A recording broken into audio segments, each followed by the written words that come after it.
Good evening. I'm Jonathan Higgins, Hi, Rich Carlson. and we are the Scanner Guys, and we're live this evening, as always. Yep. And we're talking about your questions that is going to lead the show. We do have some frequent asked questions, which we're going to pepper in. So, right now, post your questions in the comments, and we'll answer them throughout the show. So, typically, this is normally the 30 minutes of our broadcast where we solicit questions from you guys. But tonight's show is going to be a little different. We're going to talk to you guys pretty much all night. You're going to lead the topic of discussion. Rich and I will answer your question, maybe banter a little bit about it, and then go from Yep. there. And hopefully not slip up too much. No, not slip up too much, that's for sure. But we have a great show planned for you tonight. So sit back, relax. We're gonna talk about scanners as always. So let's take a look at the slideshow this evening. As always, the Scanner Guys are brought to you by Scanner Master.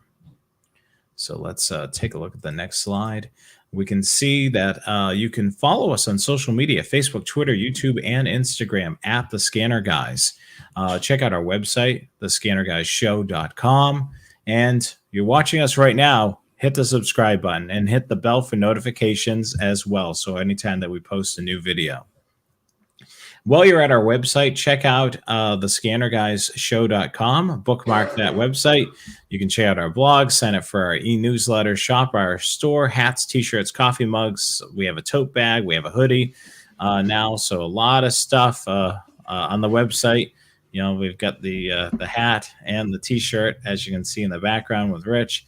I'm wearing my shirt this evening. So definitely. You don't want to see me change my shirt. No, not right now. Maybe during intermission. But yeah, definitely check out those things on our website. Just a quick programming note. Because of Labor Day Monday, we're pushing back the Train Aficionado show to the second Monday of the month, which is September the 13th, 8 p.m. Eastern Time, 5 p.m. Pacific. It will be an interview with Railstreams. It's a husband and wife team. They're going to be joining us during the show, talking about Railstream and what it's all about. And if you're a rail fan, definitely check out the show. This is going to be one you don't want to miss. And you can subscribe to Train Aficionado at Train Aficionado. And you can also follow, like, and subscribe to their social media as well, Facebook, Twitter, YouTube, and Instagram. So make sure you do that as well.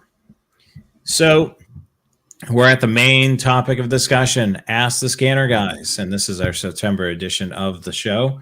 And this is a question we get a lot, Rich, and it's a lot of times it's warranty repair on Uniden and Whistler scanners. How can I get it fixed? Well, if your scanner is less than a year old, make sure that you have the receipt. And if you bought it from us and you can't find the receipt, call us and we can send the receipt to you. If you bought it someplace else, well, shame on you. Then, too bad. No, but if you bought it at Scanner Master, you can call us and we can send the receipt to you. And if you bought it someplace else, I'm sure they can do the same thing. And if it is under a year old, it will be covered under warranty for most repairs, unless it's something that you caused yourself with the golden soldering iron or, took an axe to it or something like that. For the warranty repairs, they actually have to go to Uniden or Whistler. They're the only authorized places to do warranty repairs. If it's bought within the last 30 days, call us and we may be able to help you out directly. It calls it Scanner Master, and we can help you out directly if it's within the last 30 days. And if you got a question about it, you can always call us and we can try and figure out what your best course of action is. But for warranty repairs, it has to go to the manufacturer's shop. Yeah, that's for sure. I mean, that's the great thing about, both Uniden and Whistler do have warranty services.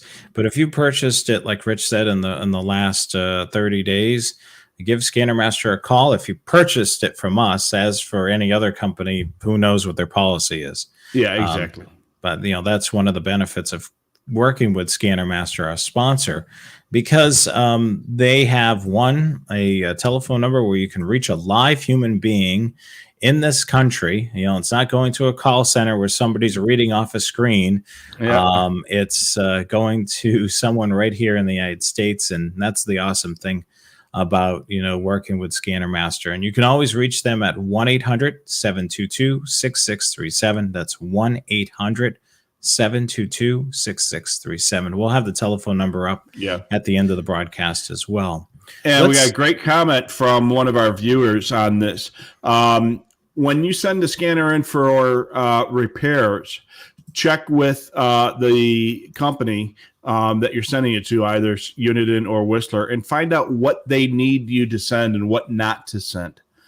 They may, depending on the nature of the repair and the type of radio, they may not want you to send the antenna, the batteries, or the SD card. A lot of times they'll tell you to keep the SD card so that when you get your scanner back, you put that SD card back in, because otherwise you might not get the same SD card back. The other thing that you may want to keep in mind, a friend of mine, Bob, has sent in a couple of his radios to be repaired. You want to let them know that if you have, especially in the Uniden side, if you have the DMR Pro Voice or Next Edge update on the radio, let them know. If they need to do a repair on the radio and they end up altering it to the point where they have to reset it, let them know, because they'll redo it again. Because if you don't let them know, it's going to be a big pain in the butt. Yeah, we actually have that on another slide, but that is a fantastic suggestion and reminder, because they don't always check for those updates when they get the radio. They fix the radio. If they have to replace it, you may not get the same serial number, or they may reflash the serial number. Otherwise, if they have to replace the controller board, it will get the same serial number, but those updates will be gone. And that's actually the only way you can remove those updates from your radio, is by sending it into the shop. Yeah, it's something that Bob has been telling me about. He sent it in, and the update was like when the update was missing. Yeah.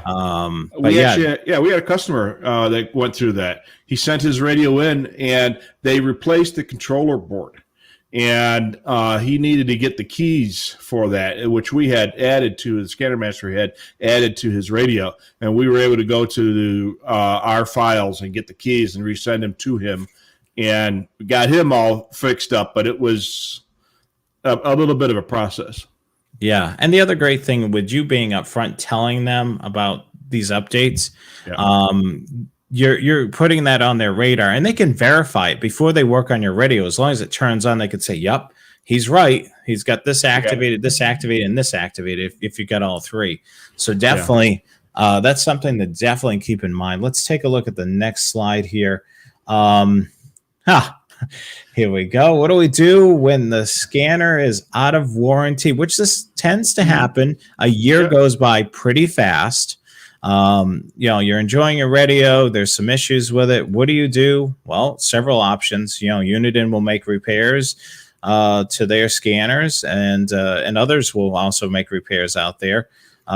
Whistler can repair certain radios, such as Whistler, GRE, Radio Shack scanners. And then there's our friends over at G&G Communications. Rich, tell us a little bit about G&G. Okay, so Jerry owns G&G Communications, and he has been a collector of old scanners for a long time, probably as long as I have been alive. And he has probably the biggest collection of old scanners.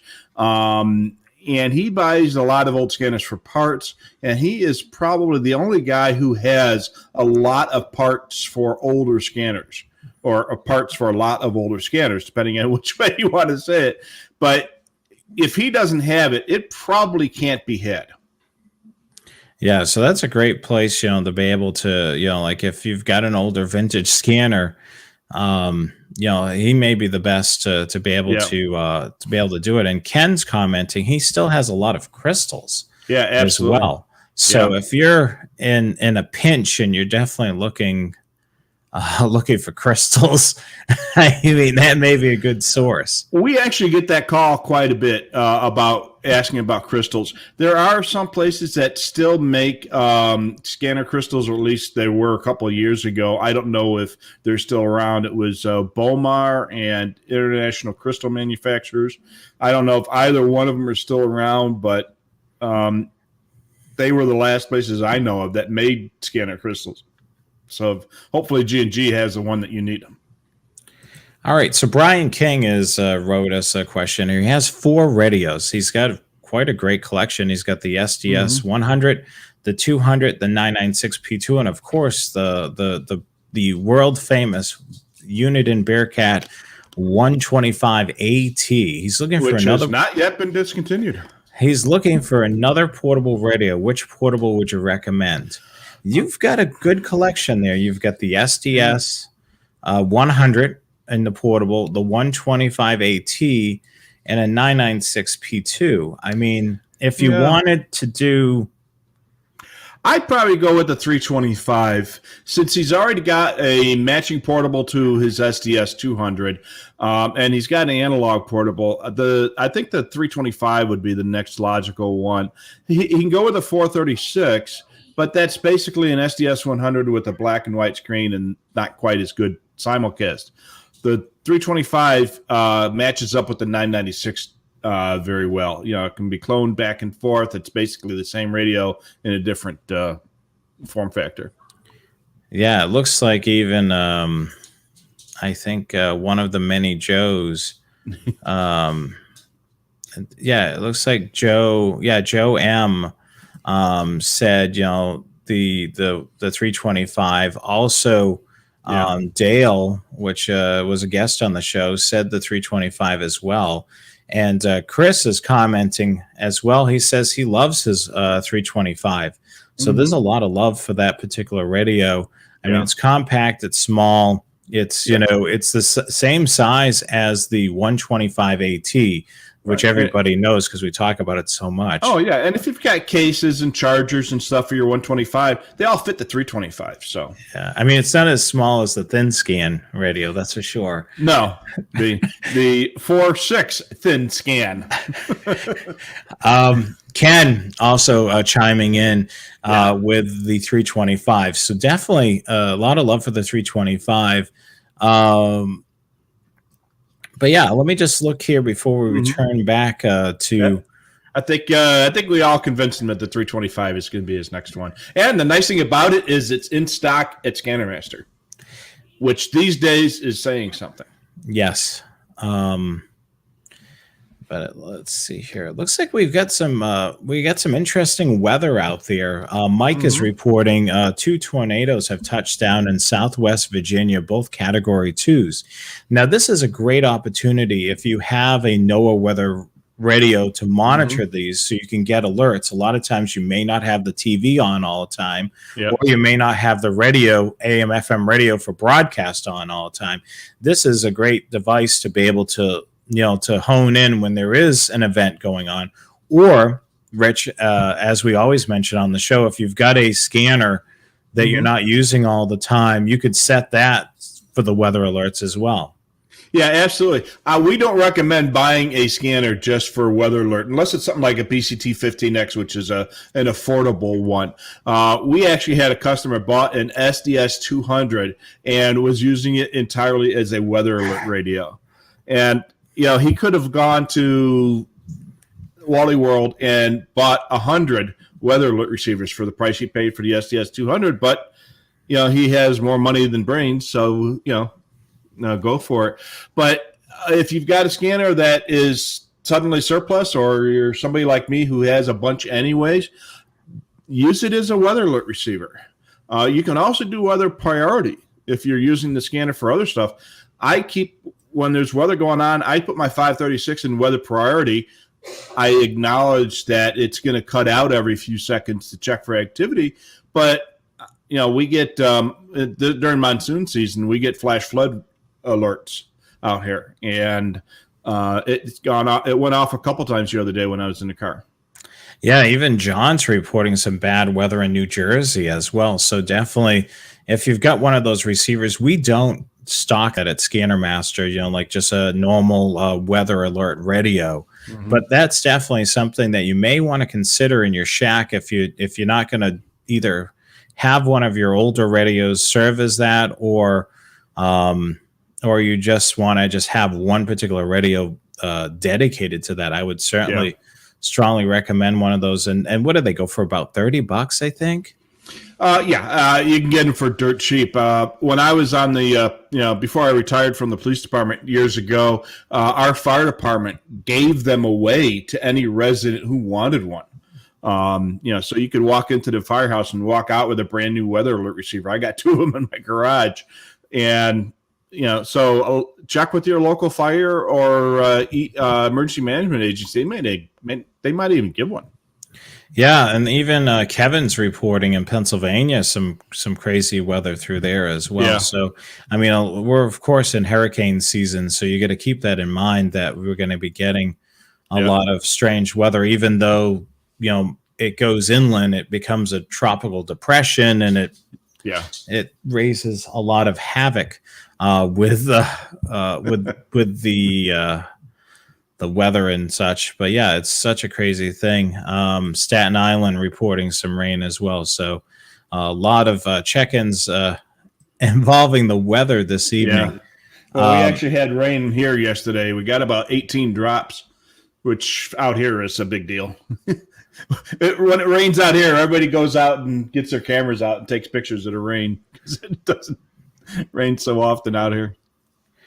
Yeah, the Todd asked a question: is it legal for me to use a weather radio connected to my own GMRS repeater? I don't think you can do that. It's simulcasting.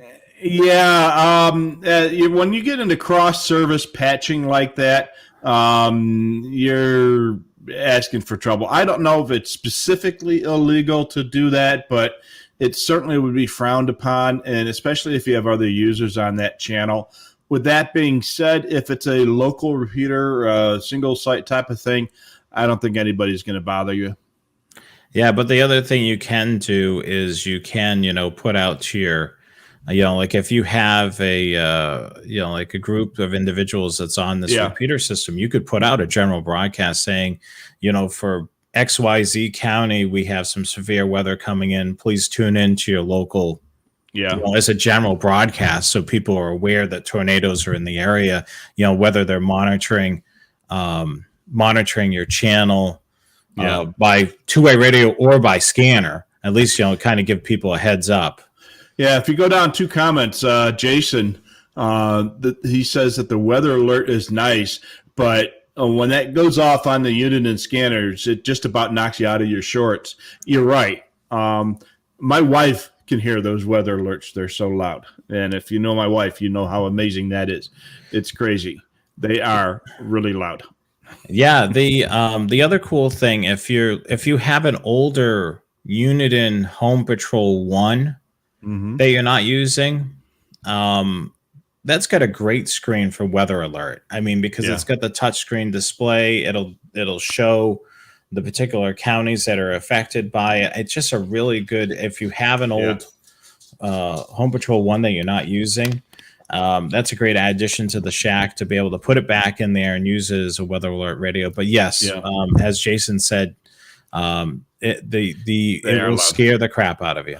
Absolutely. And Joe Bearcat reports that it's a federal mandate for the alert level. So apparently that is not Uniden's choice. It's a requirement for them to do such. So, yeah. And he also there's the other Joe, Joe M. There's too many Joes. We should have Joe 1, Joe 2, Joe 3, Joe 4. This is Joe 17. He says that the weather channel rebroadcasts are apparently legal on ham bands. So if you've got a ham license, put up a 440 repeater, you can probably use a lot of the same gear that your GMRS radios use. Very interesting. We'll dive right back into the slideshow presentation right now. This is a question that we get a lot with cell phones. You can't hear cell phones anymore, and you can't hear cordless phones anymore. A lot of people ask, can I hear cell phones and cordless phones? No. Not anymore.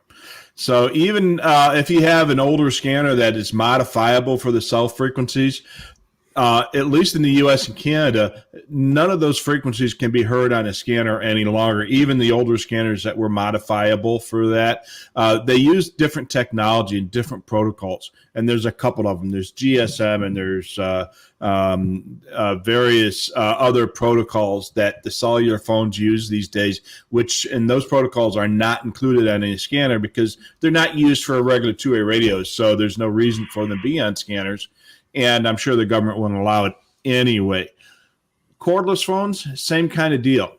The old cordless phones that used to be on 49 megahertz, those were easy to hear, along with like baby monitors. But most of that stuff has gone to new technology, usually spread spectrum transmission, so they no longer work on a scanner. And do you know who invented spread spectrum? No, I don't. I'm sure you do. Yeah. Famous movie actress, Hedy Lamarr. Or is it Headley? No, it's Hedy Lamarr. She was a very intelligent person with a lot of technical skills, and she was the one who came up with the idea. And the Navy finally was the first practical user of it back in the 60s. So. Yeah, and you've already answered this slideshow. Can the scanner be modified for cell coverage? No. Yeah. Even on the SDRs, it just will not work. Right. Yeah, and like I say, even if they cover those frequencies, the protocols just aren't going to be there. So back in the day, analog cell phones were a lot of fun to listen to, and when they first came out, it was a lot easier to find the person making the calls because there were so few phones.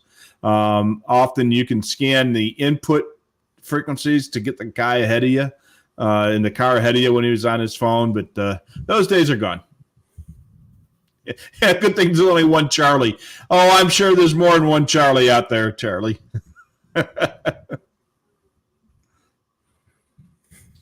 Yeah, I mean, that's for sure. I mean, this is quite an interesting topic that we answer all the time over the phones because people used to be able to do it back in the day. Yeah. But they can't anymore. It's just crazy. Yeah. Another question that we get a lot is programming tips. How to get their scanner to run faster, what to do. Especially with a lot of people in this day and age have a database scanner, such as a Home Patrol 1 or Home Patrol 2 or 436, 536, or of course the SDS 100 and 200, which are a big hot topic. A lot of times, people will enter in their zip code and just let it go. But a lot of times you find with entering a zip code, you're pulling in way too many things and you're not able to follow the local story. Because you think of it, when we're listening to the scanner, we're hearing, live events occurring. And if you've got your scanner programmed in properly, you're able to hear the initial dispatch, then you'll hear them arrive on scene, and then you may hear some of the outcome of what occurred at the end. Yeah. But if you're scanning way too many things, you're going to get little fractions of the communication. So what I recommend and I'm sure, Rich, you do the same thing on 536s that are right behind you, is creating a favorites list. Because the favorites list is literally like you going into the database with your shopping cart through the Sentinel software, and you're picking and choosing things from that database, selecting them, and then applying them, appending them to a favorites list. Yeah, you're weeding out all the nonsense. Exactly. You're picking out the good stuff and getting rid of the chaff. So, or the chum if you're a fisherman. So, yeah, you're picking and choosing what you want to listen to instead of just everything. Yeah. So you'll notice that some of you people that are watching tonight, you may want to watch some of the videos on the Scanner Master YouTube account. I've created a whole bunch of them where you're creating a favorites list. And what you're doing is looking at radio reference, doing your learning on there, seeing where everything is. Because nowadays, it used to be real simple, Rich. Back in the day, we would have conventional scanners. Yeah. And conventional communications we would monitor, and it was just plug in the frequencies. Now we've got conventional, we've got trunking, we've got some counties, one town's got its own thing, another town is on the statewide system, another town is running on conventional frequencies. It's like all over the place. So you need to do your research on radio reference and figure out, okay, so I want to monitor this town, it's on the statewide system. This town is doing its own thing on its own trunk system.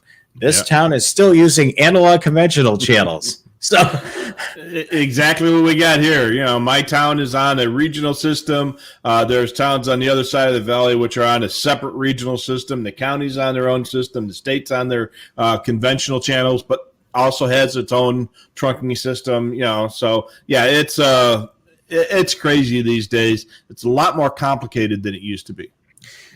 Now, the other thing that I could recommend is when you're doing the programming and the radio is stationary. Now we're going back to the database scanners.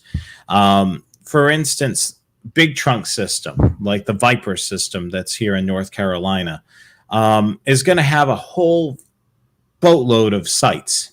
Yeah. Now you're probably only going to be able to pick up 1 or 2 or maybe 3 of those sites near you. Everything else, you're not going to be able to pick it up. So what we recommend is, yet again, going to radio reference, sorting all the sites by county. You can do that.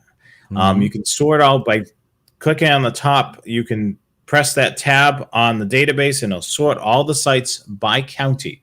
And when you do that, you have the ability to look at, okay, so this one is my county. So then you can go into that favorites list, and just like you can append to a favorites list over in the top of the root tree, you can go down to the bottom and go down and select the sites that are not a part of your listening area, and you can remove those.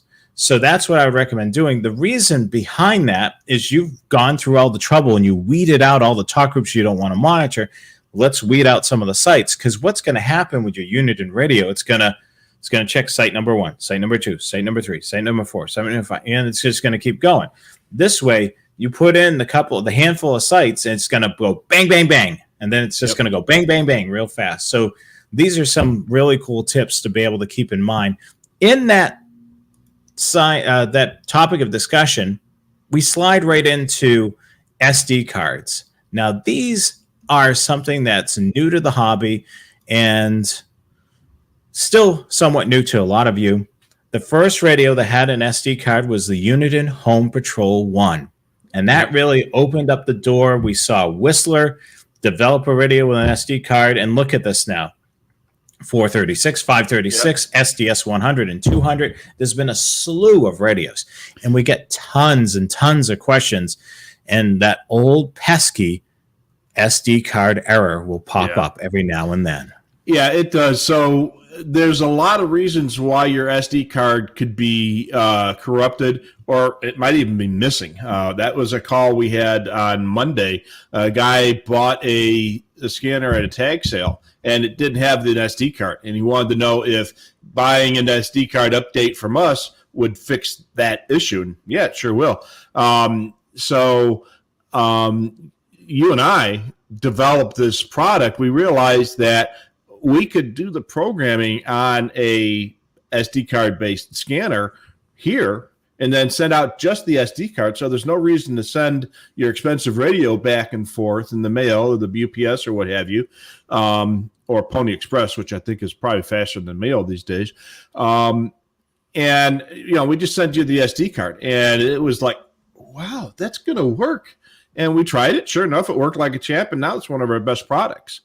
And we also give you a more high endurance SD card that comes with the radio. Usually it's a SanDisk Ultra, 8 gig. It's a larger gig SD card that comes with the scanner typically. Now, let me just put it this way. The 4 gig is perfectly fine. These files that are created for your favorites list are basically text files, and they don't take up hardly any space. When you end up using space is if you're taking advantage of the recording on board. Those wave files will take up a good chunk of space. So that's why, if you're going to do a lot of recording and you're doing your own SD card upgrade, you may want to go with an 8 GB mini SD card, because give you some additional space, and then just keep an eye on it. You want to make sure that you dump recordings every so often off of there if you're that type of person. Let me just give you a tip that Rich and I give to people all the time. So if you have the recording on or the replay feature on this radio, now if you have an abrupt shutdown, let's say you turn the engine off on your vehicle and then that turns off your scanner. Now, let's say a radio transmission took place and it was in the process of recording that and storing it on the SD card. Guess what could happen when you go restart the vehicle? Yeah, your SD card can get corrupted. So turn off that replay option if you're not using it, and chances are you won't have an SD card. I've got a 536 in my car. I have replay turned off. I turn it on and off with the ignition, and it's been in there for 5 years, maybe. Yeah. And I've had the same thing. Yeah. Same thing. I have a 536 in the vehicle, and I've turned it on and off, and I haven't had an issue because I have the replay feature off. Because, you're going to just catch it. You probably shut the vehicle on and off about 30, 40 times and not catch it.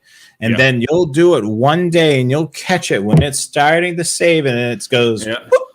And that's the time you're going to absolutely positively got to have the scanner working, because it's, and that's when it's going to go. So if you do have an SD card scanner in your car, even if you have the replay turned off, keep a spare SD card. If you buy it from us or if you make it yourself, keep a spare SD card in the car with you. And if you've got a handheld scanner, make one and tape it on the inside of your battery compartment, or, keep it with you so that you can replace it real quick. So Joe P mentions a good question here. I'm gonna dive into this one a little bit. Sure. This is why you never give up a scanner, because you can dedicate a scanner to a particular system or department. That's the great thing. If you're blessed with multiple scanners like Rich has behind him, and also I have here, you have the ability to dedicate a radio to a particular department. Like with my setup, I had a radio that was dedicated to the state police, and then I had one that was dedicated to the county, and then another one that was dedicated to a couple of towns that did their own dispatching. So you're never going to miss a beat. And the other thing too, when you're doing that programming, and we've done a whole show about this, it's finding that good balance. You don't want to be hit with 4 radios of radio transmissions all at once. You want to make sure it kind of balances each other. Each radio has got a little bit of busyness, but it's not like all 4 radios are going at the same time. So you kind of find a really good balance. The state police communicate every so often, the county's communicating so often, a few of these towns, the railroads, you got a really good balance. And it's just with programming and figuring out what things you want to monitor. But yeah, multiple radios is certainly a great way. If you have some older radios and they're still working good, let's say you have an older digital radio and the trunk system you're monitoring is phase 1 only, so it's not phase 2. Put it to work. Yeah. I mean, we've talked about, how many times have we talked about the 780? How good of a radio it is for aviation. Yeah. So if you're into aviation, get out the 780. Yeah. Dedicate that radio to aviation. Yeah, it may not be workable for your local digital system anymore, but if you're a rail fan or an airplane guy or live near the river and you want to listen to boats, use one of those old scanners for that. Use it for a weather alert. Use it for something, and don't let it go to waste. Yeah, I mean, that's certainly a great thing to keep in mind, to be able to have it. It looks like people are talking about Bobby's saying that he has a 32 gig SD card in his SDS 200. He does a lot of recordings, so the extra space is really nice. Yeah. I mean, that's where, you chew up some space is with the recording. And sometimes it's easier to find a 32 gig card than it is to find the smaller cards these days. You go to Walgreens or Best Buy or someplace where you're going to buy an SD card. A lot of times they may not have 4 or 8 gig cards on the shelf. They might have 16s and 32s. Don't go over 32 though. There's issues with anything over 32 gigs. Okay, so big tip They're not a sponsor of the show. If you go to any of those stores and buy SD cards, they're going to be double or triple the amount of money they're worth. Yeah. Walgreens, CVS, Walmart, Target, and all that. If you're looking for an affordable SD card, believe it or not, B&H Communications in New York, they have an online website, and a lot of times their SD cards are cheaper than everybody else. They're not trying to hose you by charging 2 or 3 times more than what it's worth. So definitely checking out B&H Video and Photography in New York. Yes, it's a photo place, but they sell SD cards because you need them for the cameras, and the same exact SD cards that you could use for your scanner. Yeah, So, a micro SD card is a micro SD card. Same physical size. It's about the size of your thumbnail. Yeah.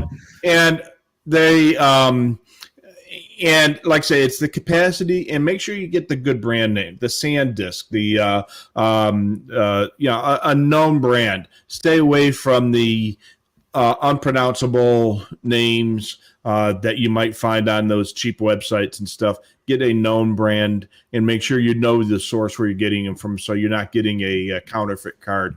And if you get a good SD card, you won't have any problem. Yeah, I mean that's totally well worth it. So let's look at Terry's question, since we're on the SD card bandwagon, I guess we can call it. He gets a lot of SD card errors every day on his SDS, but he's only scanning bands. He turns it on and off, and I've never corrupted a card.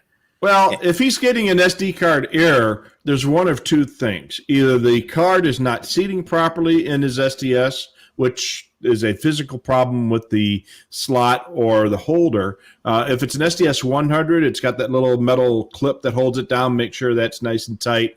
If it's an SDS 200, it has to be pushed in and it clips. And the SD card itself could be corrupted. It might be time to either replace or reformat it. And if it continues on, do a low-level reformat through Windows and then rebuild it with Sentinel. Yeah, I mean, that's going to be your first. I think if we were to give him an order of things to do, do a low-level reformat on the card and then rebuild it. If that doesn't work, then maybe invest into a new SD card. And then if that doesn't work, it could be, like you said, Rich, something on board with the radio. Yeah. I haven't had that happen on any of mine, but I have talked to people who have had issues like that, and it can happen. It's unusual, but it can happen. It's probably more likely on a handheld because that little metal clip is not the sturdiest thing. And if you lose that clip or you break that clip, it's going to be a pain. There are a couple things you can do to keep that SD card in place, even if you don't have that clip. I've had people take blue painter's tape and tape the card in place and then put a little piece of foam there so that what the pressure between the battery and the door holding that down keeps that card from moving around, and the tape keeps it in place. So you can do that on a handheld. If you have an SD card error that you think is a functional problem with the radio on a 536 or a Home Patrol or an SDS 200, you're probably going to have to send it in to get fixed. All right. So the other tip, so you're not messing with that door, that little door that pops open, use this. Yeah. Connect it up to the computer using the programming cable. More than likely, this radio, your portable radio, is not physically hard mounted in the vehicle. You're able to pop it out. The thing that Rich and I always talk about with the 536 and the SDS 200, it's mounted in the vehicle. It's going to be a big pain in the rear end to take the radio out. So the great thing of Uniden thought of that and put it on the front, so you just eject it out. So that radio, yes, I'm going to eject it out, bring the card in, use a card reader, and program it. But with a portable, a lot of times I don't want to mess with that metal door. Yeah. So I break out my programming cable, connect it up to the computer, zip in the programming, and then done. I totally agree. I mean, that's probably the best for what they Yeah. have for On a portable, you're probably better off using that USB cable. yeah, and it certainly is the safest way. Greg asked, "Is there a limit on the size of the SD card?" It's my understanding that the largest SD card you can use on the Uniden scanners anyway should be 32 gigabytes. I don't think it can. It might support something larger, but the officially, like Joe wrote, the officially largest supported size is 32. And really, there's usually no reason to get anything bigger than that anyway. But if you can get a 64 gig to work, that's great. But there's a reason for the 32 gig being the largest available size, and it has something to do with it's due to the sector size on the card, the way they're formatted. So get a 32 gig card or less, and you'll be fine. 64, you're on your own. All right, so we don't have a slideshow presentation, but I'm going to do this as if the slideshow presentation right now. All right. So Greg asks, how long will the SDS display last, or do they burn out? Now, there's our question, and here's our answer from Joe Bearcat. Thank you, Joe. You've officially did our slide there. So Joe replies back, he hasn't heard of any general burnouts on any of the SDS series. There are some fairly rare issues, but nothing like the earlier 396s, the 396s. But yeah, this is definitely, I haven't heard anything at all. No, the only thing I've heard on the SDSs is some of the backlighting has not been consistent, where the top part of the display will be dimmer than the bottom part. And that seems to be an issue. And that's just the display lighting. It has nothing to do with the actual physical display itself. It's the outboard lighting that is lighting the display. And if it's under a year old, it will be covered under warranty. But the display itself, I've never heard of it actually burning out. Yeah, and this is a follow-up to Terry's, just a comment. He does a ton of recording and replays, and he's formatted the card. But yeah, I'll definitely try a new one at some point. Yeah, I mean, that's where I think it raises havoc, is the recording and the replay. If you're turning that radio off at especially if it's abrupt turn off. Yeah. You want to make sure that the radio, typically when you turn that radio off, it's going to indicate that it's saving and it's finishing. Yeah. But if you interrupt that, it's going to create an error. And Joe M. Had a good point, too. If you can tape your spare card to the inside of your radio or to something like that, make sure the tape goes on the non-contact side. So that's important, yeah, because you get that glue or stickum on the metal contacts, and you're going to cause problems. Yeah, don't use super glue or anything like that. Yeah, you'll have more issues. That blue painter's tape is ideal because it stays on there, but the glue comes off with the tape and doesn't stick to the thing that it's stuck to. Yeah, so that's something that you definitely can do. But yeah, there's a lot of keep those questions rolling in. We're going to go back to the slideshow again, and we're going to talk about what does the make and model of my scanner work in my area, and what scanner works in your area. So what we typically do when we get a call, Rich, we'll simulate a call. I'll be the caller, you be the scanner master. All right, sure. So I call you. Hey, good morning. Hi there. Good morning. And I'm looking for a scanner for Plymouth County, Massachusetts. Okay. What would you recommend? All right. So what we're going to do is we're going to look in the radio reference database and find out what type of systems they're using in Plymouth County, Massachusetts. And according to the database, they use a combination of analog and quite a bit of conventional P25. And there's a little bit of DMR for schools and stuff there. And there might be some DMR public works type operations and such. So what we would do is we'd make sure that what town or towns you are mostly interested in. And if they are using all analog, then we'll suggest that any scanner we sell will work. And if they're using P25 and analog, we'll suggest one of our P25 scanners, because a P25 scanner will always be able to do analog as well. It doesn't look like there's a lot of P25 phase 2 there. The state police might be phase 2 in that area, but if you're not interested in them, any of the digital scanners would work. And if there's anybody on phase 2, we'll tell you that, and we'll make sure that we get you a phase 2 scanner for those areas. And the same thing if they're using DMR or NXDN or Pro Voice, we would make sure you get those. And the neat thing is the more capable the scanner, it will work for, it's backwards compatible to everything else. We've done whole shows about reading what's on radio reference. So if you want to learn how to read the information on radio reference, watch one of our previous shows. We're going to actually show examples on the slideshow of, reading a conventional line. What does each column mean, and where to look and pay attention to where the format is, whether it's FM narrow or DMR or P25. You need to take a look at that. Same thing with trunking. The thing that you got to look in the mode column is for D's and A's and T's.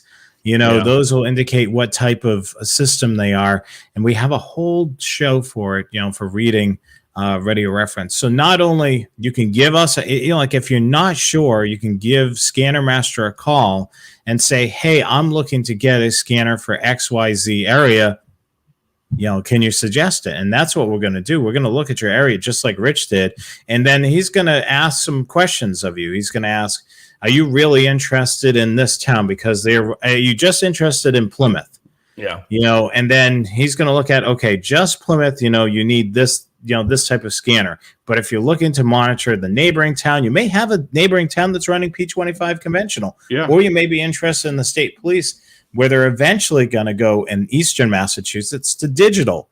So that's going to be another thing he's going to look at. He's going to look at things that could be happening in the future. He can, we're trained on looking at radio reference. We know we can kind of see things coming down the pike, and we want to be upfront with you, because you know what? We don't want to sell you a scanner that's going to work for today and not work for tomorrow. Yeah, and if we're aware of something coming down the pike about changes like that, we'll let you know. We'll say, hey, look, right now, that analog scanner will work fine, but they are in the process of building out a P25, or it's coming down the pike. And, we'll let you know, and then you can make a decision. Do you want to spend $150 on an analog scanner now and have to replace it in a year or two, or just bite the bullet and get the digital scanner now so you'll be ready when they do go digital? So we'll let you make that choice.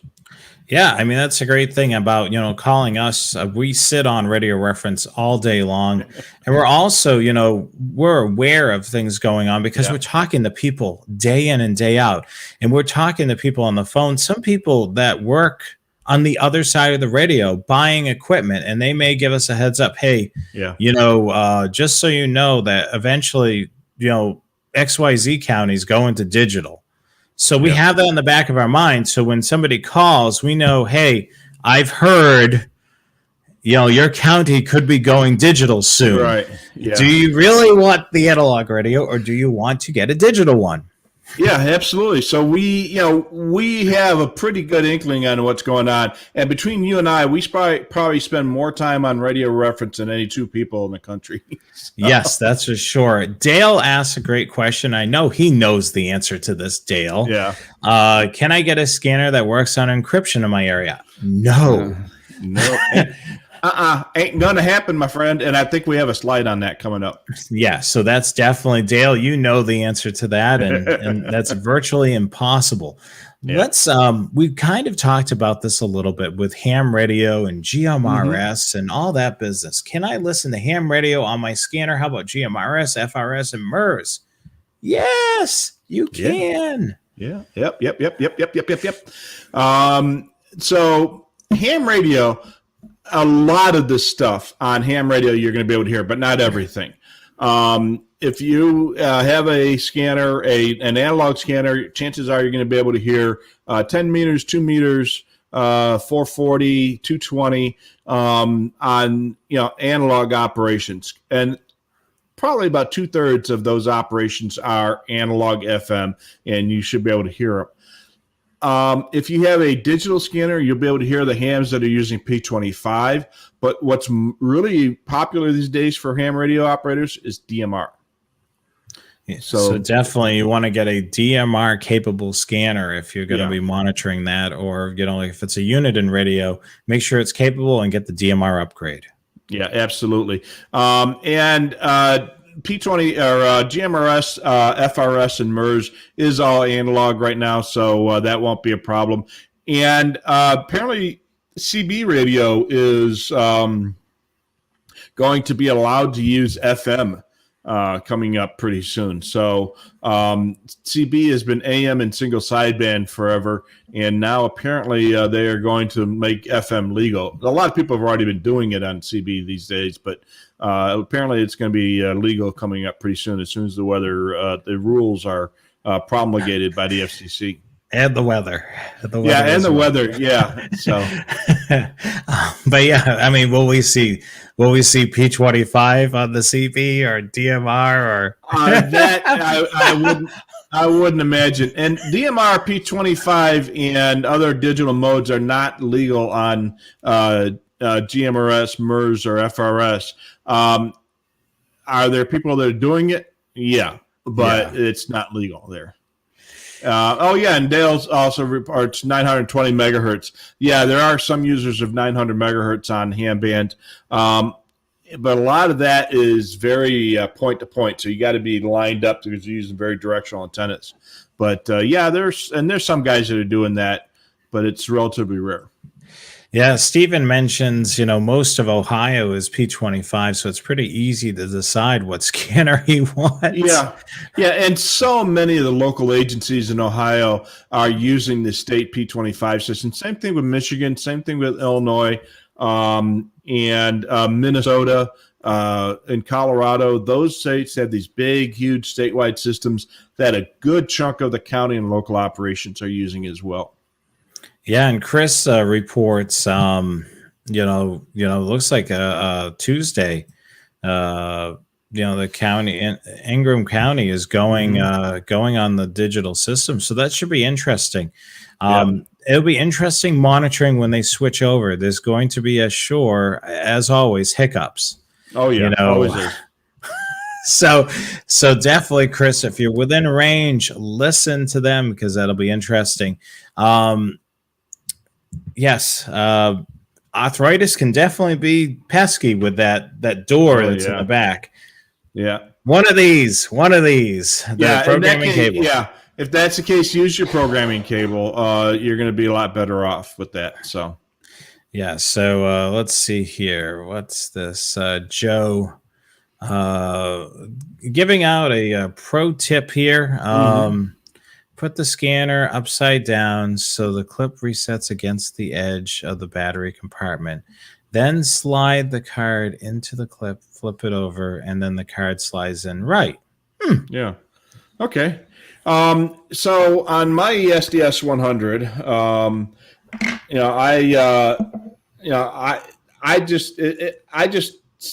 I slide it over, and I've not had a problem. I have the first beginnings of arthritis, but I'm getting older.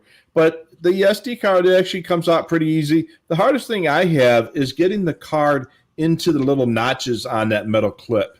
And once you get it into there, and then you kind of rotate the card down, it goes in there nice and easy. I've not had a problem with it. I did have my 436 clip pop off once, and I was on my hands and knees for 20 minutes trying to find the darn thing, and eventually I did find it. I was able to kind of rebend the tabs a little bit and held it in place, and it's been working fine ever since. But yeah, just be careful of it. It's not the end of the world if you break it or you lose it, but it's going to be a pain. You're just going to have to, make do, and it can be done. If you can get another clip, you can put it on there. If you can't, again, use that blue painter's tape and a little piece of foam. And, that'll hold the card in. So just be careful. All right. Butel software question here now. So when recording with the Butel Pro software, will it pass through the audio pass through the USB cable, or do I need to purchase an audio patch cord for recording? You will need to purchase a audio patch cord. Now, Yeah. the best radios for doing just that with the Pro software is a 996 or a 15X. The great thing about those radios is they have a record jack in the back, which keeps the volume steady. So you want to plug in your cable into there, your audio cable in the back into that record jack, and then plug into the microphone or input on your computer, and then you'll be able to record the radio transmissions as they occur with your Pro software. But yeah, it won't run through the programming cable. So you need to have that on those particular radios. And those radios are great because it's on a portable. You got one jack, and then you can't hear it. So at least this way with a 15X or a 996, you can mess around with the volume. It's not going to do anything, and you can still hear the radio. Yeah, absolutely. And that's why these two radios are ideal for people that are streaming or recording, because they have that record jack. And boy, I wish my 536s had that record jack on them. Or the SDS 200, Yeah. if it had that as well. I mean, that's something that I would recommend, for the next generation of SDS radios, is to be able to have that, of course, external speaker jack in the back, but also having that record jack in the back in case you wanted to record off the radio versus recording on the radio on the SD card. Yeah, it would be such a great thing, and especially since it works so well in simulcast. It's really the only radio that does work well in simulcast. It would be great for those that want use that for streaming. So, but definitely some good things there. Yeah. Let's. But the SDS does have the Ethernet port on the front, and there are certain software packages out there that will take audio off the Ethernet port. So your mileage might vary with that. And let's try to get to this slide here. So this is talking about our Home Patrol 2. A red light flashes on the Home Patrol 2. I get a battery warning on my scanner. The rechargeable batteries are not lasting as long. What do I do? Yeah. My red light is flashing on my Home Patrol 2 over here. That's why I put that question in there. I know what to do. It's time for me to buy new batteries for my Home Patrol. The Home Patrol 2 is kind of unique in that it's got a battery indicator on it. Of course, it's the only desktop scanner with batteries built into it. So the problem is when you leave it plugged in all the time, eventually those batteries are going to go bad. You got charging current going through them all the time. Some tips for you guys on these radios. If you've got your radio plugged in all the time, let's say it's the Home Patrol 2, for example, you get it plugged in all the time, you're not running it off of batteries or don't plan on running off of batteries, take the batteries out. It'll still function. The only drawback to that is the replay feature will not work for whatever reason. So that's the one drawback. Same thing with your SDS 200. I can't tell you. I take the battery out because I don't want it to keep charging and charging and charging and charging that battery over and over again. I take the battery out, leave it out if I've got it plugged in and it's like in a permanent location. That's typically what I do. But yeah, I mean, that's something that you definitely want to keep in mind. Yeah, and the reason they have it set up so that the replay won't work without a battery in the radio is that if the radio power gets pulled accidentally, the batteries act as a UPS and keep the radio from corrupting the card. It keeps the card from getting corrupted. So yeah, I didn't even think of that, and that's what's happening. Oh yeah, Joe just wrote that too. So yeah, that's what's happening in the vehicle too when your 536 is getting shut off. For whatever reason. But you can turn replay off on your 536. You can't turn it off on the Home Patrol, I don't think. It's been a while since I played with that. So Yeah, and that I totally get that. Joe Bearcat, mentions that's going to be a tough sell. But the other thing that you're going to have to do on top of that is adding that recording jack and then having it so you can turn on recording for that particular channel. So it would be very much the menu sets that you have for an XT or a P2 radio where, let's say you're using the Pro software and you want to record certain channels, you have to indicate that per channel. Yeah, and that's something a lot of people forget, and I forget that a lot too. When you program a 530 or a 15 or 996 type radio, make sure you indicate which channels you want to record, because the audio won't go out to the record jack, even if you have the jack plugged in. Yeah, and that would be another thing, Joe. I'm sure you've thought of that, is just being able to not one, adding a record jack, two, going to have to add that menu option to the radio so it'd be able to be turned on. I mean, these are all advanced features that you and I use. Yeah. And then the other thing, too, on the same token, having that record jack, if you're using this for a web stream, let's say it is a simulcast system, that radio, if you had a record jack, you could still use it in your shack. Don't turn the radio off, and you can just ride that volume as much as you want. Of course, turn it down at night so you're not hearing it blaring from wherever you're listening from, and then it keeps feeding to your stream from the record jack in the back. So some good stuff there. Thank you so much, Joe Bearcat, for being in the audience to be able to answer and address a lot of these questions. We do appreciate that. Dale had a great suggestion there too. You started telling people to use the USB cable. Just be careful. Don't drop it when you have the USB cable plugged in. You could break that up. Been there, done that. So the other thing too is when you're done with this, now unplug gently from the jack. Very gently, because let's say you've got this plugged into the radio and you kick the radio, you could jostle that jack inside just enough so it makes it so the connection doesn't work. So do your programming, plug in gently, and unplug when you're done.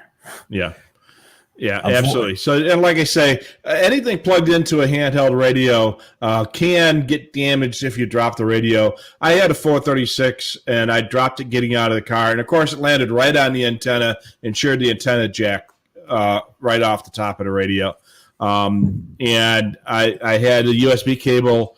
Actually, it wasn't a USB cable. It was the old 396 XT with that goofy serial port cable.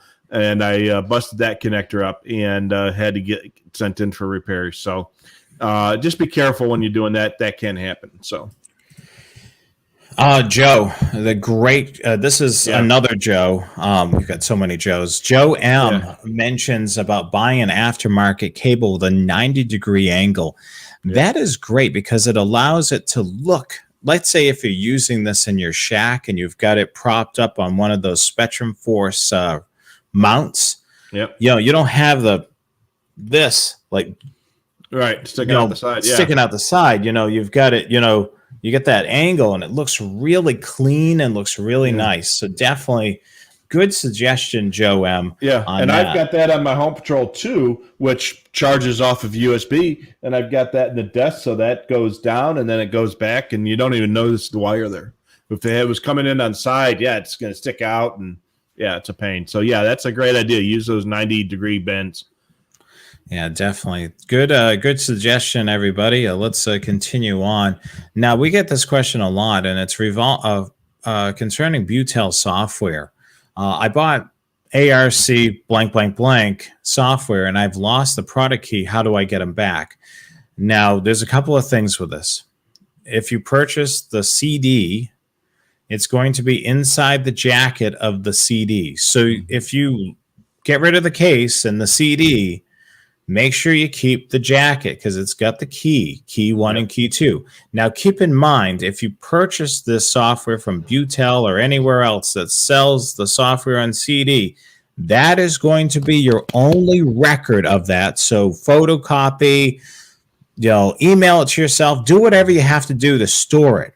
so you're not just depending on this piece of paper.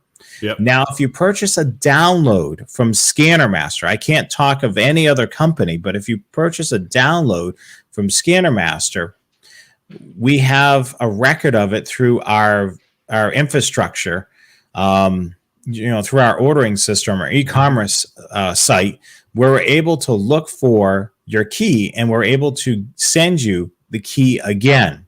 Yep. Now, I remember back in the day when Scanner Master started, Rich, and I had a binder in my office. I was this was way back when I started. We don't get any more calls anymore for this, but we used to keep, prior to when I started there, a handwritten record of key 1 and key 2 and who bought the key. So occasionally I would get somebody on the phone that bought XYZ software for this old scanner that we don't carry anymore. I would have to pull out the binder. What radio did you get? Do you know when you bought it roughly? And then go through looking for their name. Yeah. Thankfully, it's not that way anymore. This is the best. It's all automated now, but yeah. Yeah, I mean that was back in the day, and it was a red binder. I'm not too sure where that binder went after that. I mean, it's been years since we've got calls for I'm sure it's still out there someplace. So yeah, definitely purchases a download. Yeah, absolutely. And there's a couple of reasons why you want to buy it as a download. Other than that, the CD. CD is going to be dated. Yeah, the same thing with the little thumb drive. Yeah, computers don't have CD drives in them. The version that's on the CD or the thumb drive probably is going to have. You're probably going to have to end up downloading it anyway because you're going to have to run the update. It's going to cost you less to buy the download because you don't have to pay shipping charge. And plus, if you buy the download, you get it now. You don't have, we'll send you the key right away. It's all automated. You'll get the key right away, and you'll be off and running in half an hour versus waiting a few days for the mail to get to you or a week for the mail to get to you, depending on how the mail's doing. So, yeah, buy the download if you're going to buy software, buy the download. Yeah, and always remember that you can purchase all the Butel software from a retail partner and sponsor, Scannermaster, scannermaster.com. Click on the affiliate link down below, and that'll help support the Scanner guys to keep this great programming coming to you. We're at the top of the hour, about 7 minutes after the hour. We're still answering some of the questions live here, and we're also doing the slideshow presentation with some of our common questions. We're going to dive right back into this. So I bought a scanner and added DMR Pro Voice Next Edge, and I have to send it in for repair. We covered this. Yeah. Make sure you let them know. They're not going to know, your radio has one of the three or all three. Right. Let them know. Send in a note. Say, hey, I have blah, blah, blah, blah, blah, blah, blah. Then if they end up replacing the radio, they can restore these formats. If you don't tell them, they're not going to do it. So when you buy any one of the 3 updates to these scanners or the extreme update for the home patrols, those updates are applied to a specific radio, and they only work on that electronic serial number for that particular radio. So if you buy DMR and then you're going to sell the radio, but you want to keep the DMR, you're going to have to buy DMR again for your new radio, because it's going to go with the radio, and whoever buys the radio from you is now going to end up with the DMR. So it's all key to the specific radio. If you send that radio in for repair, Uniden might do one of 3 things. They might fix the radio and send it back, no harm, no foul. They might replace certain interior parts, normally the controller board, and if that's the case, they will change the serial number to match what it was usually, so that it will report the same serial number. But now that DMR or whatever update is gone, and you're going to have to restore it, the same same product key will work to restore that. Or they might replace the radio altogether with a different serial number. And if that's the case, then you will have to get the update again. If it was a warranty report or you send it into Uniden, if they don't know you had it and that's the case, then then you're going to be stuck without the DMR update that you've already paid for. So make sure you tell them it had DMR, so that no matter what they do, they restore your DMR or NXDN and such. Yeah, and that's a good point. If you're going to sell the radio, make sure you let the buyer know that it has DMR, so you get more money for it. You betcha. Yeah, definitely sell that radio for a little bit more. That's definitely key. We got a couple more slides here, which we're going to show right now. And this is really cool. We've talked about this on some of our previous shows, especially looking at some of the classic shows, with quick channel mode and VFO, which is a great feature that some of the radios have. Rich, tell us how can you dial it in?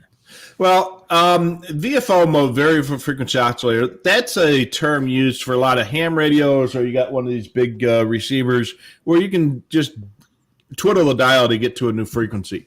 Scanners can do that, but there's a procedure. So on a unit scanner, you normally just press the hold button, dial in, type in the frequency, and then press the hold button again. Don't press the enter button.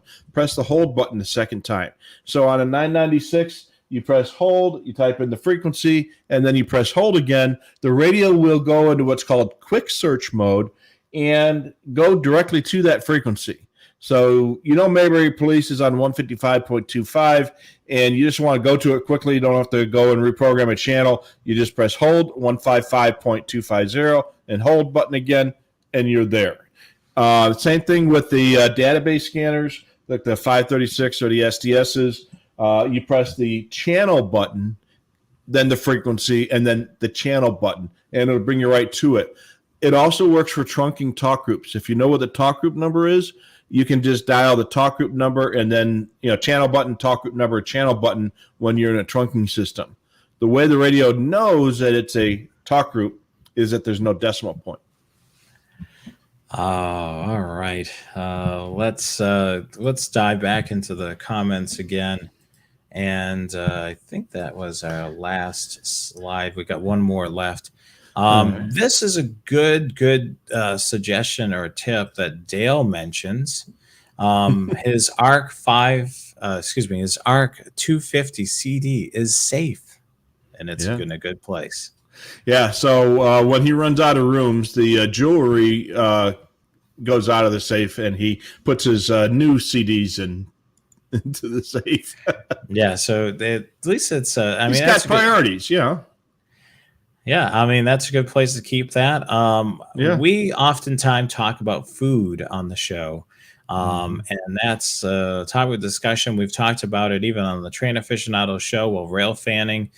We've talked about, locations such as, out in Altoona, Vito's Pizza, and Crescent. So that's certainly one there. Of course, Rich likes to toy with people, so he made this slide. Which is better, New York style or Chicago style pizza? Of course, Rich is going to side with Chicago. Now, so Rich, for those people that haven't had Chicago style pizza, what makes it different? Is it cut different or? Well, there are two styles of Chicago pizza. Both of them are awesome. Thin crust is what we call pub pizza, and it's thin crust. It's normally square cut, so it's a really crispy thin crust. Of course, with the cheese and sausage and or pepperoni on the top, and the right spices. And it has to be browned edges, and the cheese has to be melted just right. It is really, really, really good.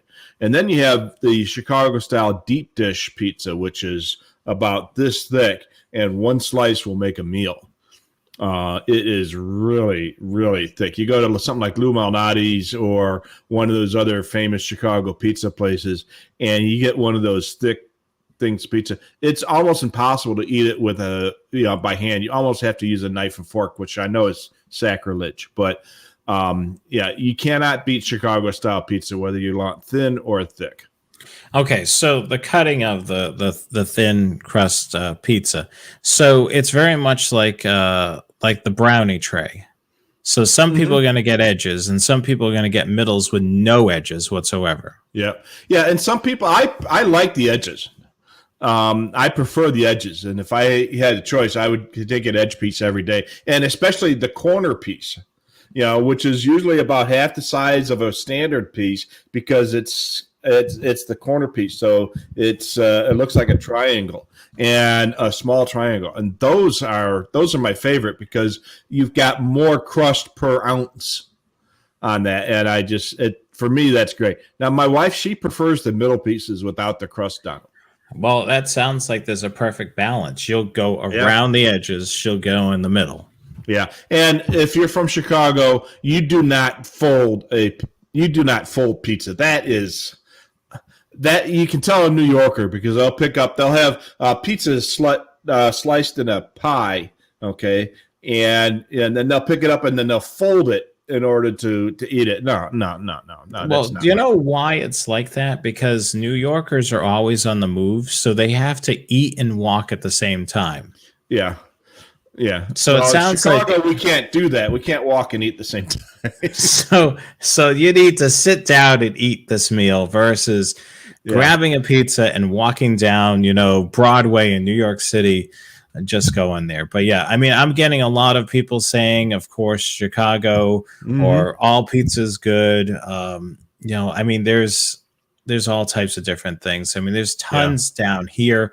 A lot of places coin it as New York style pizza, and you will Yeah. always go in these New York style pizzerias, and they have that same photo on the wall with the guys sitting there having lunch on the large high rise building that's being built on the Mhm. beam. Yeah. I can't tell you how many um, pizza places that I've went to. The best thing I recommend to everybody is trying a local pizza place versus Yeah. a lot of the big chain pizzas like Pizza Hut, Domino's, Papa John's, and all that. Try to look for a local because you're gonna get that Yeah. local flavor. Yeah, and we have a few local places here where I live, and we have a couple. A lot of pizza places out here are Chicago style pizza. They transplant Chicagoans and such, so you get that little taste of home. But then there's also a couple of New York pizza places out here, and I've tried them, and I'm sorry, I just don't like them. I didn't know. Did you know that Olive Garden had pizza? Yeah, it's not real good. It's not Oh, very good. no, You know I've who never. has good pizza for a chain restaurant that's not a pizza place is Red Robin. They have a Donato's pizza. It's a Midwestern brand, but it's a Donato's pizza that they sell at Red Robin, and it's actually very good. So, yeah, the which side is VHF and which one is UHF? So, that's yeah. So Chicago style pizza is VHF, and New York style pizza is UHF. I think that's That's funny. Well, in New York, my son and I have tried mm, all the pizza places. I mean, there's a lot of yeah. pizza places. I have not. Every time I've been to New York and I've had pizza, I've been disappointed. And probably, I'm spoiled by Chicago pizza. But the last time I was in New York, I arrived at the hotel. I was tired, and I called for pizza to be delivered, and it got there, and it was bad. So Looks like Dale is, plugging a pizza place out in central Montana. yep, So definitely, if you're in the area, definitely yeah, check it out. yeah. For both people in Montana, go to Howard's. And looks like Mike is reporting that the pizza has gone digital in his Oh area. no, can't have that. All right. Well, As you're long gonna as it need a doesn't go digital pizza encrypted. oven for that. Yeah. Yeah, as long as it doesn't go encrypted. All right. Well, we got a few other questions that we skipped over in the comments. Let's reveal next week's show, You and got it. then we will dive into that. I'll let you get it all compiled up so we can roll them off real quick. You got it. So we're gonna dip back into the 1970s. Before I was born. So we're going to dip back to the 1970s until the end of Radio Shack. So we're going to look at the history of Radio Shack scanners. Rich has got a whole bunch of photos, so he's going to take us down memory lane with Radio Shack. and that'll be the second Wednesday of the month, which will be September the 8th, 8 p.m. Eastern Time, 5 p.m. Pacific. Hey, you're watching us live right now. Click or you're watching us on the recording. Click the subscribe button. Do that now. And of course, if you have Roku or Apple TV or Amazon Fire, download the YouTube app. You can watch us on the big screen as well. So you can definitely check out the show there. And as we mentioned at the top of the hour, last hour, we're going to have the folks that run Rail Streams on the show. They're going to be on our next broadcast of Train Aficionado Live, Monday, September the 13th, 2021, 8 p.m. Eastern Time, 5 p.m. Pacific. It'll be the second Monday of the month. The first Monday of the month, we're taking Labor Day off, and we will be back the second Monday of the month doing a live broadcast on Train Aficionado Live. If you haven't already, hit the subscribe button on Train Aficionado there so you can follow, like, and subscribe to our channel right there. And of course, all the other social media they have: Facebook, Twitter, YouTube, and Instagram. And we want to give a quick shout out to our sponsor each and every week of the Scanner Guys is Scanner Master. Since 1978, the nation's most experienced dealer of all brands of new police scanner software like Butel, and accessories and programming. Shop them online or call the scanner experts at 1-800-722-6637. That number again is 1-800-722-6637. They're open Monday through Friday from 10 a.m. to 4 p.m. Eastern Time. Shop them online 24/7 at scannermaster.com. Rich, you want to do these ones? So email support at scannermaster.com. I'm afraid you'll say something inappropriate. No, only once a month I do that. Facebook, Twitter, and YouTube. The Scanner Guys, you can follow them. Not the Scanner Guys, but you can follow the Scanner Guys, of course. Yeah. But follow Train. God, now you got me all mixed up. Follow Scanner Master on Facebook, Twitter, and YouTube at Scanner Master Co. So definitely do that, and we hope that you definitely do that. So let's go, Rich. While you were goofing off, hopefully you were compiling all those. I was. Those comments. Good, yeah, good. so we got about 8 or 9 questions that we skipped over earlier. Nothing Joe on the asked, thin scan, I hope. No, nothing on the 4/6 thin scan. No. Okay. Yeah, I had to practice that. So, question: back in the day, the Scanner Master used to have a walk-in store. Yeah, we do not have a walk-in store any longer.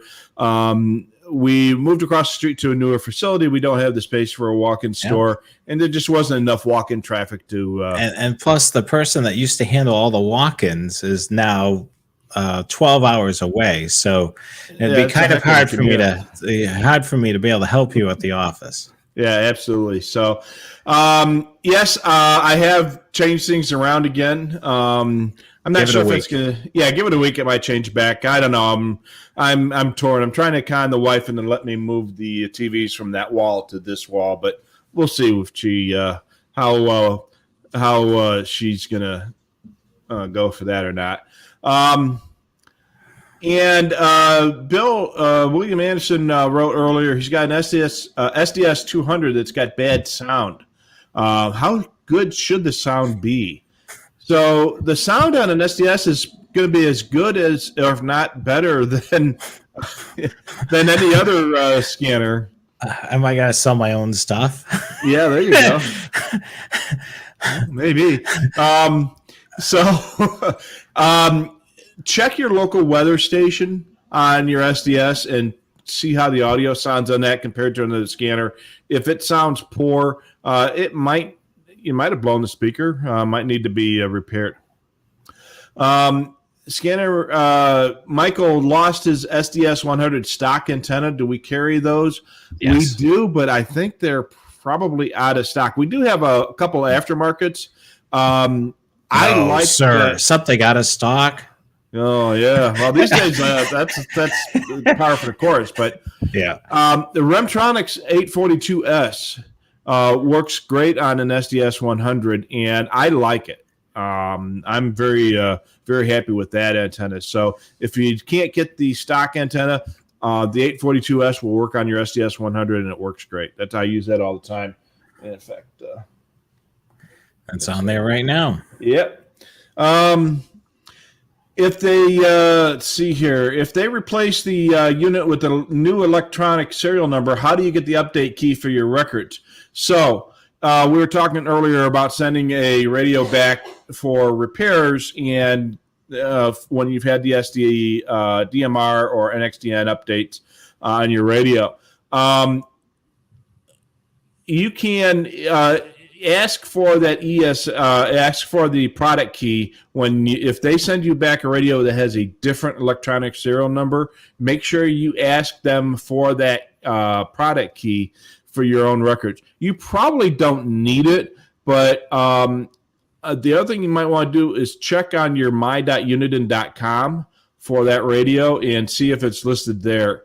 If they sent you the radio and it wasn't a key that you bought off of their own website, it may not be on there, but you can always call Uniden and ask them for that key just in case. But if it's already up, if your radio is already updated, you probably don't need that key. There's no really need for it. Ron asks, is there a development or engineering department at Whistler these days? I don't know. I haven't heard anything coming out of Whistler's camp for quite a while. So they did announce the TRX 100 and 200 a few years back, but that project kind of crashed and burned. So I have no idea what's going on there for development these days. And extending that question to Uniden, I'm sure Uniden is working on stuff, but they won't announce anything until they have something to announce. So yes, until they're ready.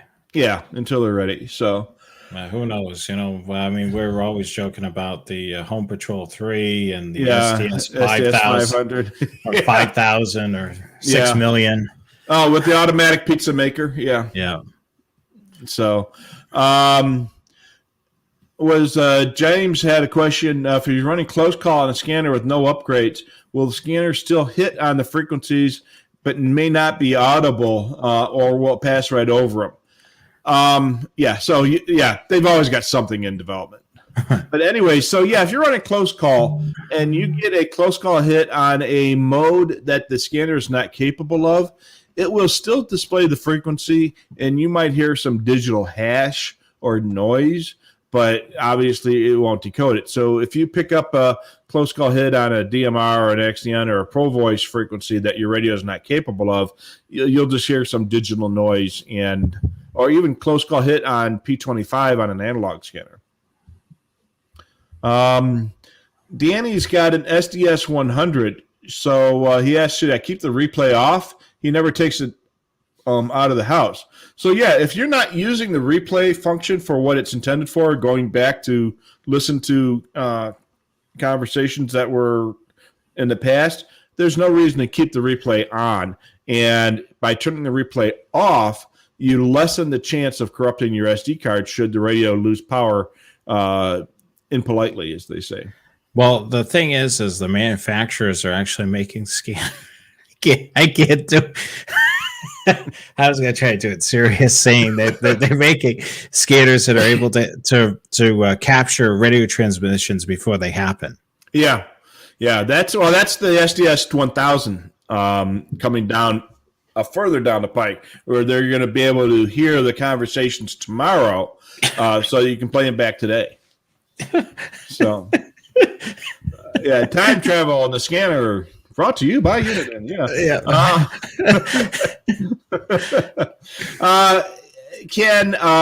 Dave asks if he can use the audio from a 436 or a 536 with Unitrunker. That's a great question.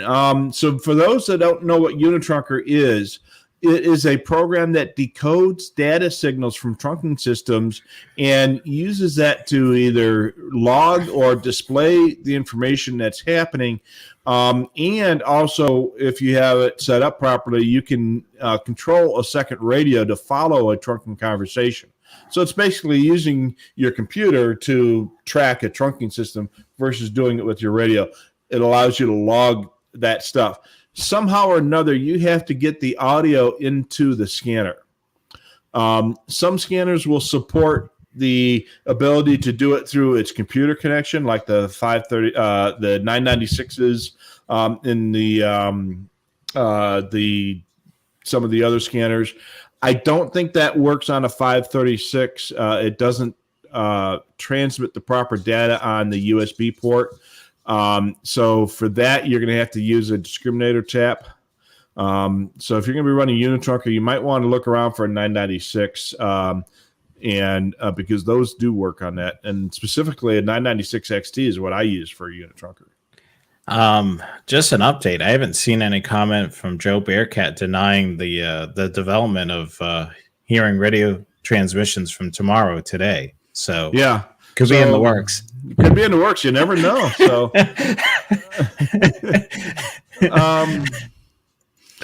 let's see here. And then the SDS 100 needs a better screen. He's having a hard time seeing it outside. And one of our Joes mentioned, try changing the color scheme. So there is you can change the colors, and certain color schemes might be easier to read outside, like a black on white. Then, if you have a black screen, it might be hard to see in the bright sunlight. But if you have white on black, it might be a little bit easier to see. So yeah, messing with the colors.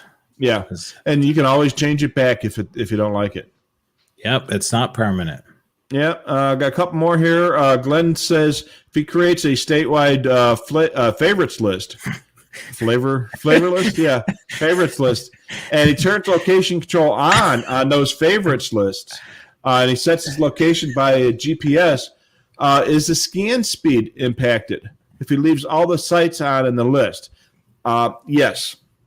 So the more sites you have in a favorites list, the longer it's going to take to go through all those sites, because it's going to check every site for activity. So you only want the sites in there that you are likely going to be able to hear.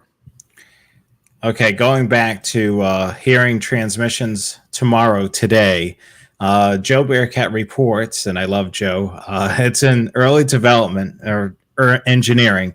They're trying to figure it out, that and mind control of the scanner. Ooh, so I like that one. So there's a lot in development. You may be able to program your scanner through your mind as well. Yeah. So we completely eliminate the computers. It depends on how smart you are, I guess. Yeah.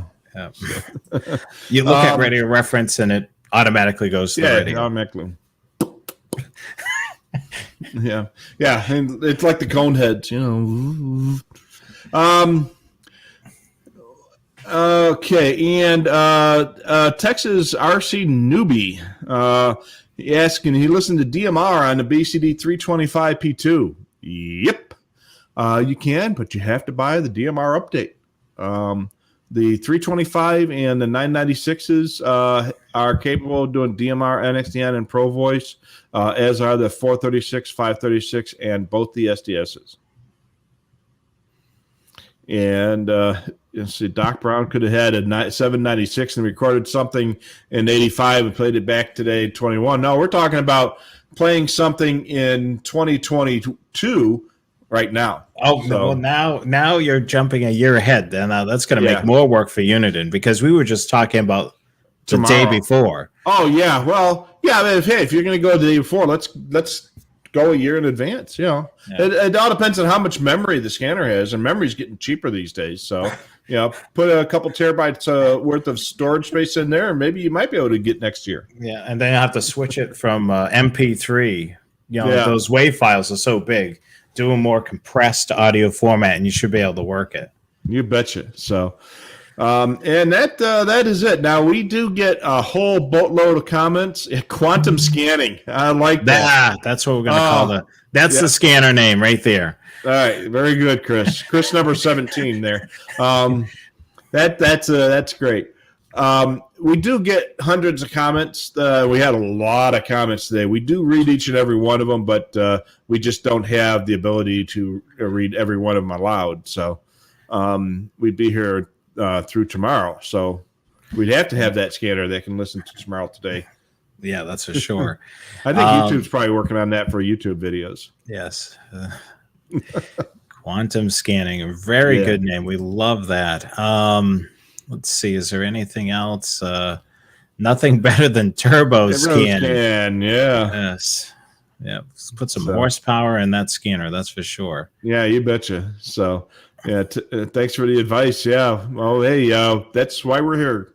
Yeah, we make suggestions. I mean, we've done all types of things with these scanners. We don't do extreme things like dropping them off of buildings and such. I don't think Scanner Master would appreciate that, especially where we don't have a lot of inventory. We're known to take them apart once or twice. Yes. And occasionally we take it apart so you don't have to. Yes. And you've had to buy a couple of tools to make sure you put it back together correctly. Yeah, I had to buy that X tool to get that antenna connector on there. Yeah, so Tim the Toolman Taylor and more power with the scanners. So we want to remind you that next week's show will be we're going to be reviewing the scanners of Radio Shack, looking back at the history of Radio Shack and its heyday from 1970 until now. Many of the radios were manufactured by other manufacturers, and they slapped their name on it, like a lot of the but GRE radios were manufactured by GRE for Radio Shack, and they moved things around, the display, the screen, the keypad, to make it look and feel different. Yeah, and some of them were actually made by Uniden as well. Yeah. So next week's broadcast is going to be Wednesday, September the 8th, 8 p.m. Eastern Time, 5 p.m. Pacific.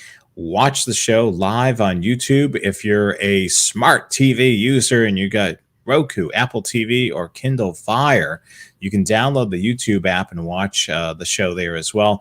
Don't forget, we're trying to reach 3,000 subscribers on this channel. Hit the subscribe button. Hit the bell for notifications. Give us a thumbs up. Even give us a thumbs up if you thought the video wasn't that great. But give us a thumbs up. We appreciate it. So we really appreciate that as well. Train Aficionado Live. We're taking a break from next Monday, but we're running it on the second Monday of the month. And we have an interview with Railstreams. They provide high-quality looks into various hotspots for rail fanning.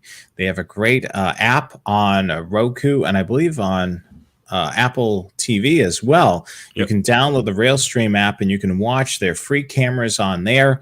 We're going to be talking to them. It's a husband and wife team that run the company.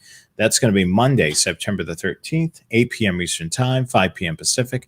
Make sure you follow, like, and subscribe to Train Aficionado on social media, Facebook, Twitter, YouTube, and Instagram. And trainaficionado.com is the website for the blog and all types of things there. So subscribe to that channel. We're trying to reach 1,000 subscribers there. So it's certainly help us with that. And what is the latest update from our good friend Joe Bearcat? Let's see. Oh, yeah. There was a comment a couple minutes before that about the issue with future scanning is that the user ends up changing the timeline and the original recording is never made. It becomes a temporal paradox. So that's why they're having issues trying to develop the scanner that can listen to tomorrow's communications today because it creates a temporal paradox. So, yeah, that's a sound theoretical physics concept there. But I'm sure the engineers at Uniden will get it figured out. Wow, they really have invested some time. We just threw this up in the air, and they really invested some time into this. Oh, yeah, absolutely. I mean, this is one of those things where you throw a dart at the wall and see what it hits. I did that once. We got time for a little quick story. I was one of the guys was talking to his girlfriend on the phone at work, and I mentioned to him, "Oh, tell him about your tattoos," and she was like, "Oh my God, how did you know?" Oh, geez. I didn't. I just threw a dart and it stuck. I was making a joke, and it turns out she had some very interesting tattoos that she had shown him and nobody else. Oh my God. Yeah, And clearly they were in like, places where it's not visible yeah, all the time. yeah. So, Oh boy. and I don't think her husband would appreciate her boyfriend knowing about those tattoos. No, that's for sure. So where was I in the slideshow? Oh, I don't know. I think we lost it about 20 minutes ago. But yeah, that's the Train Aficionado show, for next week. We're going to skip that. It'll be the second Monday of the month. So that's going to be cool. So definitely tune in for that interview. And we want to remind you to follow, like, and subscribe to our social media, as always, Facebook, Twitter, YouTube, and Instagram at The Scanner Guys. And then check out our website, bookmark it. You can buy hats, t-shirts, coffee mugs, all that great stuff on our website as well. That helps us support the channel and keeps this broadcast going. So definitely do that. I'll just put my hat there. How's that? Hey, look at that. Now you can see the logo on the back. But yeah, we got some really cool stuff. So definitely join us next week for the Scanner Guys, and then Train Aficionado the following week. Anything else you want to add? No, I think we about covered it. Yeah, we all better right. Quit while we're ahead before I say something stupid again. Yep. So the other thing too, as we've addressed during all the shows, Scanner Master is our sponsor. Now, inventory is still a little crazy across all the industries. So if you see anything that's out of stock that you're looking to purchase, make sure you hit email me when back in stock. Keep an eye on your email. As soon as that item comes back in the stock, place the order right away, because it may go out of stock, or there may be a limited quantities came in. So definitely act as soon as possible. Thank you so much for everybody that says they enjoyed the show and they had a great time watching. We appreciate that. The show is possible because of you guys as well. You guys feed us information to be able to give you a great show, with your suggestions or comments. And of course, like a show tonight, this show is possible from you guys because you send us the questions and we answer them. So that's right. We appreciate all of you, and thank you for being a part of the Scanner Guys community. You betcha. We appreciate it, guys. All right. I'm Jonathan Higgins. I'm Rich Carlson. Until next week, we'll see you again soon. Later, guys.